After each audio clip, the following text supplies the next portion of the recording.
जय हिंद मेरे दोस्तों, आपका स्वागत है आपके अपने YouTube चैनल प्रीतम एकेडमी परिवार में। और मैं हूं सूरज कुमार। तो कैसे हैं आप लोग? आई होप कि आप लोग अच्छे होंगे, साथ ही साथ स्वस्थ होंगे। तो बेसिकली आज के इस वीडियो में हम लोग वे सारे बच्चे जो 6 सितंबर को जो आपका क्लास 10th का साइंस का जो वीकली टेस्ट होने वाला है ना, उसके लिए जो भी बच्चे तैयारी करना चाहते हैं यह वीडियो उनके लिए बहुत ही हेल्पफुल होगा। क्योंकि इस वीडियो में हम लोग 6 सितंबर के लिए जो आपका वीकली टेस्ट होगा, जो इसमें आपका साइंस का क्वेश्चन पूछा जाएगा, उसके लिए कुछ मोस्ट इंपॉर्टेंट सब्जेक्टिव और ऑब्जेक्टिव क्वेश्चन लेकर आए हैं, जो आपके डायरेक्ट वीकली टेस्ट में आपको देखने को मिलेगा। और साथ ही साथ जैसे कि मैं हर वीडियो में बताता हूँ, ये आपका सिर्फ वीकली टेस्ट में ही नहीं, आपका मेन बोर्ड एग्जाम में भी जरूर देखने को मिलेगा। ये बेसिकली मेरा 3 नंबर का वीडियो है, यानी कि इससे पहले मैंने और 2 वीडियो बनाया हुआ है साइंस का, अगर देखे नहीं तो देख लीजिएगा, ठीक है ना। तो चलिए स्टार्ट करते हैं। सबसे पहले हम लोग क्या करेंगे, सबसे पहले कुछ हम लोग ऑब्जेक्टिव क्वेश्चन को कवर करेंगे, देन हम लोग सब्जेक्टिव क्वेश्चन को कवर करेंगे, ठीक है। सबसे पहला प्रश्न आपके पास है, अलैंगिक जनन मुकुलन द्वारा होता है, यानी यहाँ में से कौन सा ऐसा ऑप्शन है जिसमें अलैंगिक जनन होता है? कौन सी विधि का? मुकुलन का। क्योंकि मुकुलन क्या एक प्रकार का अलैंगिक जनन का ही विधि होता है। तो आपको पता है कि ईस्ट में मुकुलन होता है, और चूंकि मुकुलन एक अलैंगिक जनन है, इसलिए हम लोग बोल सकते हैं कि ईस्ट क्या करता है, मुकुलन द्वारा अलैंगिक जनन करता है। तो इसलिए आपके पास बी नंबर का ऑप्शन आपका करेक्ट हो जाएगा। चलिए 2 नंबर के प्रश्न पर आते हैं। लिखा है कि निम्न में कौन मानव में मादा जनन तंत्र का भाग नहीं है? यानी कि मानव में मादा, यानी कि यहाँ पे बेसिकली यहाँ पे मादा की बात चल रही है, यानी कौन से है मादा जनन अंग का भाग नहीं। सीधा सीधी मैं क्वेश्चन आपको बता देता हूँ। तो भाई साहब, इसका मतलब ये हो जाएगा कि आपको यहाँ में से छांटना है ऑप्शंस में से, कौन यहाँ पे आखिर ऐसा जो कि मादा जनन तंत्र का भाग नहीं है। तो आपको पता है कि अमाशय हो गया, गर्भाशय हो गया, डिम्बवाहिनी हो गया, ये तीनों क्या होता है कि मादा जनन तंत्र के भाग होते हैं। परंतु जो शुक्राणु होता है ये बेसिकली नर जनन तंत्र का भाग होता है, इसलिए आपके पास यही सी नंबर का ऑप्शन करेक्ट हो जाएगा, ठीक है।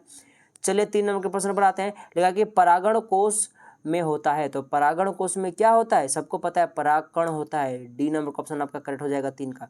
चलिए 4 नंबर के प्रश्न पर आते हैं। लिखा है यहाँ पे प्लेनेरिया में किस विधि से विभाजन होता है? यानी कि जो प्लेनेरिया होता है ये किस प्रकार से विभाजन करता है, किस विधि से करता है? तो सबको पता है प्लेनेरिया जो होता है वो आपका जो आपका पुनरुद्ध भवन होता है वो करता है, यानी कि आपके पास डी नंबर का ऑप्शन आपका करेक्ट हो जाएगा।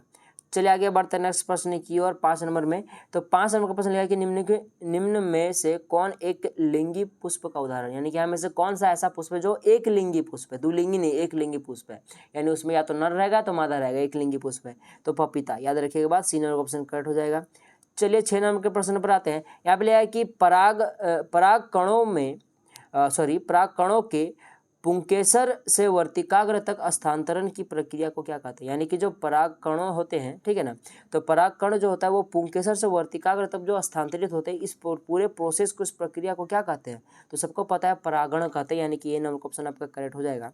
चलिए 7 नंबर के प्रश्न पर आते हैं। लेकिन यहाँ पे एक हार्मोन का नाम लिखिए जो लड़कों में यौवनारंभ के लक्षणों का नियंत्रण करता है। यानी कि लड़का जैसे अब जवान हो गया, सीधा सीधी मैं बात बोलूँ तो जैसे कि आपका जैसे दाढ़ी मूंछ आ गया, ठीक है ना, तो ये सभी जो सिम्टम्स होते हैं इनका नियंत्रण कौन सा हार्मोन करता है? तो नर में कौन करता है?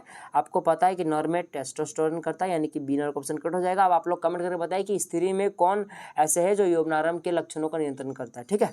चलिए आगे बढ़ते हैं 8 नंबर के प्रश्न पर।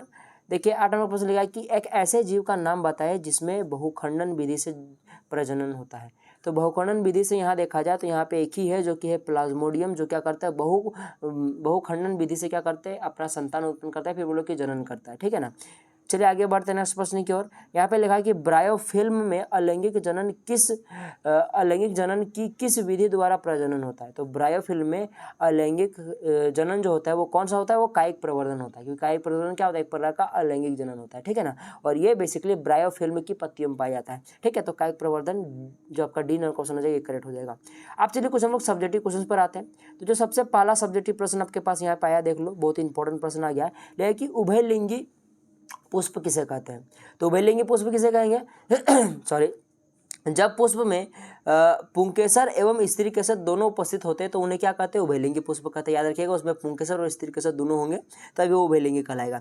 चलिए आगे बढ़ते हैं। शुक्राणु का निर्माण कहाँ होता है? सबको पता है कि मानव शरीर में शुक्राणु का निर्माण वृषण में होता है, ठीक है। और बेसिकली शुक्राणु का निर्माण वृषण में ही होता है, चाहे वो मानव रहे चाहे जानवर रहे, ठीक है, उसका वृषण में होगा। चलिए आगे बढ़ते हैं। लिखा है यहाँ पे नेक्स्ट प्रश्न लिखा है कि अंड कोशिका का निर्माण कहाँ होता है? तो अंड कोशिका का निर्माण कहाँ होता है? बेसिकली अंडाशय में होता है। चलिए आगे बढ़ते हैं नेक्स्ट प्रश्न की ओर। 4 नंबर लिखा है कि मनुष्य में गतिशील जनन कोशिकाओं को क्या कहते हैं? तो मनुष्य में जो गतिशील जनन कोशिकाएं होते हैं उनको क्या कहते हैं? युग्मनक कहते हैं, ठीक है ना, सॉरी युग्मक कहते हैं। चलिए नर युग्मक कहते हैं क्योंकि यही गतिशील होते हैं। चलिए आगे बढ़ते हैं 5 नंबर के प्रश्न पर। लिखा कि बीजाणु समासंग विधि से किस में जनन होता है, यानी कि बीजाणु समासंग विधि जो होता है इसमें इस विधि से किस में जनन होता है। तो बेसिकली इसका एग्जांपल आपको देना था, तो एक एग्जांपल आप लोग याद रख लीजिएगा, राइजोपस, ठीक है ना। राइजोपस में क्या होता है, बीजाणु समासंग विधि से जनन होता है, ठीक है। अब कुछ लंबे प्रश्न को कर लेते हैं हम लोग सब्जेक्टिव क्वेश्चन में। देख लो, सबसे पहला प्रश्न आपके पास यहाँ पे है, यह कि अलैंगिक जनन की अपेक्षा लैंगिक जनन के क्या लाभ है, आपको पूछ रहा है क्वेश्चन में, और ये इंपॉर्टेंट प्रश्न है, ठीक है। देखो यहाँ पे लिखा है कि अलैंगिक जनन द्वारा उसी तरह की संतति उत्पन्न होती है जैसा कि जनक होता है, यानी कि अगर अलैंगिक जनन हो रहा है तो यहाँ पे वैसा ही उत्पन्न होगा जैसे कि आपका जनक है। जैसे कि कई सारे ऐसे जीव होते हैं जो क्या करते हैं, अलैंगिक जनन करते हैं, तो जिस प्रकार का जीव होता है उसी प्रकार का उसका बेटा होगा, सीधा सीधी बात है, समझ में आया ना आपका बात। यही होता है आपके पास अलैंगिक जनन, मैंने उसमें कोई नो चेंज, जैसा का तैसा, टू कॉपी, फोटो कॉपी ऐसे बोल सकते हो, ठीक है। जैसे कि पेड़ पौधे एग्जाम्पल ले सकते हो आप लोग, ठीक है। चलिए आगे बढ़ते हैं।